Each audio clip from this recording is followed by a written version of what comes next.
পঞ্চগড়ে মাদ্রাসার শিক্ষক কর্তৃক এক ছাত্রকে ভয়ভীতি দেখিয়ে বলাৎকারের অভিযোগ উঠেছে। পরে সেই ঘটনা ধামাচাপা দিতে রাতের আঁধারে মীমাংসার চেষ্টা করেন স্থানীয় মাতব্বররা। এমন একটি ভিডিও শনিবার সামাজিক যোগাযোগ মাধ্যমে ভাইরাল হওয়ার পর তা নিয়ে এলাকায় তোলপাড় শুরু হয়েছে। পঞ্চগড় প্রতিনিধি সিদ্ধার্থ কর্মকারের পাঠানো তথ্য ও চিত্রে ডেস্ক রিপোর্ট।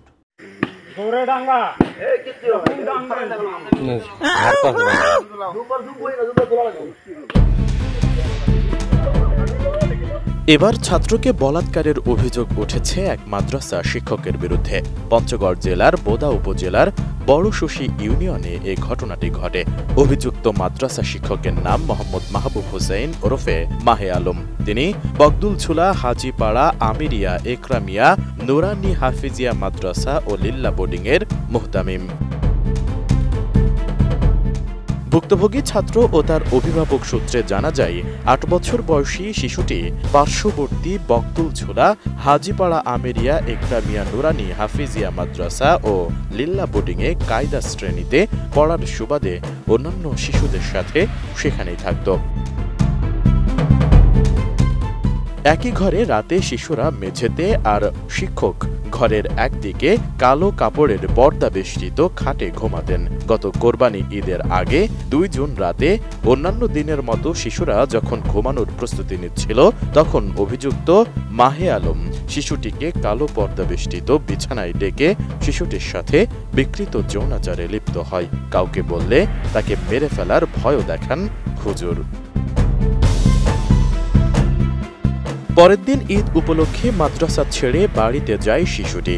ছুটি কাটানোর পুরোটা সময় ভয়ে সে কাউকে কিছু বলতে না পারলেও ছুটি শেষে মাদ্রাসায় ফিরে যেতে যখন চাপ দেওয়া হয় পরিবার থেকে, তখন শিশুটি আপত্তি জানায় মাদ্রাসায় যেতে। এতে ক্ষিপ্ত হয়ে শিশুটির বাবা যখন শিশুটিকে মারতে উদ্যত হয়, তখন কাঁদতে কাঁদতে শিশুটি বাধ্য হয়ে আসল কারণ পরিবারের সামনে তুলে ধরে। RICL TMX, যুগের পর যুগ স্থাপনা থাকে মজবুত। এরপর গণমাধ্যমের কাছে ঘটনার বর্ণনা করতে গিয়ে বারবার কাঁদছিল শিশুটি। ডাস্টবিনের ভিতরে লেসু ফেলাইছি, তো ওগুলা ফেলাই দিতে গেছি, ফেলাই টেলা দিয়ে ঘরে শুতে গেছি। ডাস্টবিনটা ওখানে থুয়েছি, খারাপ করছি। বাচ্চা বগদুলঝুলা হাজিপাড়া মাদ্রাসায় কোরআনের শিক্ষায় শিক্ষিত করার জন্য বা হাফেজ বানানোর জন্য সে বাচ্চাকে দিছি ওইখানে লেখাপড়া করার জন্য। তাদের কাছে আমানত দিছি, তারা হলো শিক্ষক, তাদের কাছে আমানত দিছি, তারা আমানতকে খেয়ানত করছে। তাই হোক, যারা তার যে দুর্ব্যবহার করছে এর জন্য আপনাদের কাছে আমি সুষ্ঠু বিচার চাই। এরকম ঘটনা যেন আমার বাচ্চার সাথে তারা করছে, যেন আর কারোর মায়ের সন্তানের সঙ্গে যারা এই ধরনের ব্যবহার তারা না করতে পারে, এই জন্য আপনাদের কাছে আমি সুষ্ঠু বিচার চাই, এর বিচার চাই।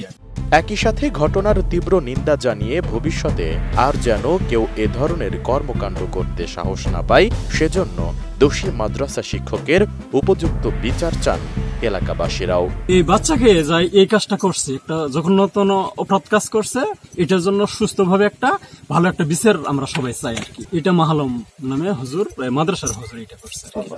মাদ্রাসা পড়ে ছেলেরা, মাদ্রাসার শিক্ষক হুজুর, তা আমরা তার এই কুঘটন ঘটানোর জন্য ন্যায্য বিচার চাই। মাহালম হুজুর বলাৎকার করেছে এই মাসুম নামে ছেলেটি, এটার আমরা সুষ্ঠু বিচার আমরা শীঘ্রই চাই। মাদ্রাসায় গিয়ে অভিযুক্ত শিক্ষককে না পেয়ে তার সহকর্মী শিক্ষক এ বিষয়ে কিছু জানেন কিনা জানতে চাইলে ঘটনাটি ভুয়া বলে উড়িয়ে দিতে চাইলেও অসামঞ্জস্য ছিল তার আচরণে। আমাদেরকে নিয়ে যে ফাঁসানো হচ্ছে এগুলো কোনো কিছু না, এগুলো সব ষড়যন্ত্র চলতেছে আমাদের উপরে, এগুলো সবকিছু ভুয়া। এই যে আমাদের নামে যে মিথ্যা কথাগুলো বলতেছে, আপনাদেরকে হয়তো বা জানাইছে, এগুলো সবকিছু ভুয়া। আমি অত কিছু জানি না, অত কিছু। ঘটনার দিন আপনি কি ওনার পাশে ছিলেন? না। তাহলে আপনি কিভাবে বলতেছেন যে এটা মিথ্যা? যে এটা মিথ্যা, এগুলো কোনো ষড়যন্ত্র চলতেছে। মুসলমান হিসেবে ভাই আমাদের হিসেবে মাফ করে দেওয়া হয়েছে। এদিকে বহু কষ্টে অভিযুক্ত মাদ্রাসা শিক্ষক মাহবুব হোসেন ওরফে মাহে আলমের কাছে জানতে চাইলে তিনি নিজেকে নির্দোষ ও চক্রান্তের শিকার বলে উল্লেখ করেন। যেটা আমি কোনো এক পক্ষের ষড়যন্ত্রের শিকার, এরপরেও এটা পারিবারিকভাবে যে পক্ষের আমার বিরুদ্ধে অভিযোগ নিয়ে আসছে, এরপরও তারা তাদের সঙ্গে পারিবারিকভাবে বসে এটা একটা নিরসন করা হয়েছে। অতএব আমি আপনাদের সকলকে বলতে চাই, আপনারা বিভ্রান্তের শিকার হবেন না। Desk report, ATN news.